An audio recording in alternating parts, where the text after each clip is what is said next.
Present by MS Music Mathli। डालो दे रंग चोली में गए डीजे ओम शंकर परसा हरभिंदा शिव संगम रिकॉर्डिंग स्टूडियो के रंग उड़ै छलाल गुलाल गे आई रंग देबो हम दोनों गालग गे छोड़ी सुना हो रंग उड़ै छलाल गुलाल गे आई रंग देबो हम दोनों गालग हलोड छगे पिचकारी मजा लेबो खरा खारी लोड छगे पिचकारी मजा लेबो खरा खारी रंग ढोरी में घोरी के गे डालो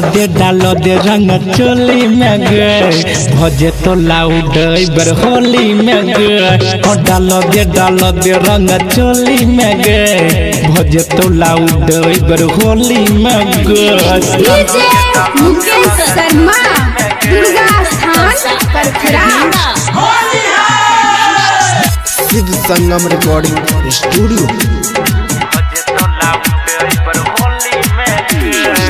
रोडी पे चले छातू हिरनी के चाल गई हमरा बुझाइया अहे तई बाबाल गई नाचे छा जब कोनो डीजे पे छाउरी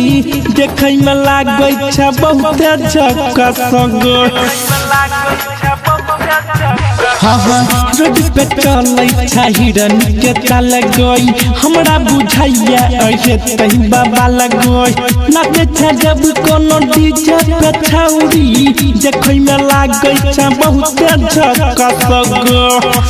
हलड छगे पिचकारी मजा लेबो खरा खरी लोड छगे पिचकारी मजा लेबो खरा खरी रंग ढोरी में घोरी के गे डालो दे रंग चोली में गे भजे तो लाउड बर होली में गे हाँ डालो दे रंग चोली में गे भजे तो लाउड बर होली में गे। Om Shankar Parsa Harbhinda Shiv Sangam recording DJ studio Mukesh Sharma Durga Sthan Parkhara. छिया के गोरी इधर भंगा जिला तोरे कहै छौगे चुन चुन चमकीला तोरे पे वो कर गेलै नजर गे धीरे धीरे गोर की करतौ असर गे। हाँ छिया के गोरी इधर भंगा जिला तोरे कहै छौगे चुन चुन चमकीला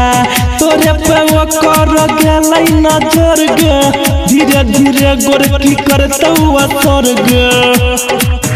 कहो राइटर विक्रम दिलीप गारोलिया के संग कहो राइटर विक्रम दिलीप गारोलिया के संग होली खेल ले न डालो दे रंग चोली में गे भजे तो लाउड बर होली में गे हाँ डालो दे रंग चोली में गे भजे तो लाउड बर होली में गे रंग उड़ै छलाल गुलाल गे आई रंग देबो हम दोनों गालग रंग उड़ै छलाल गुलाल गे आई रंग देबो हम दोनों गालग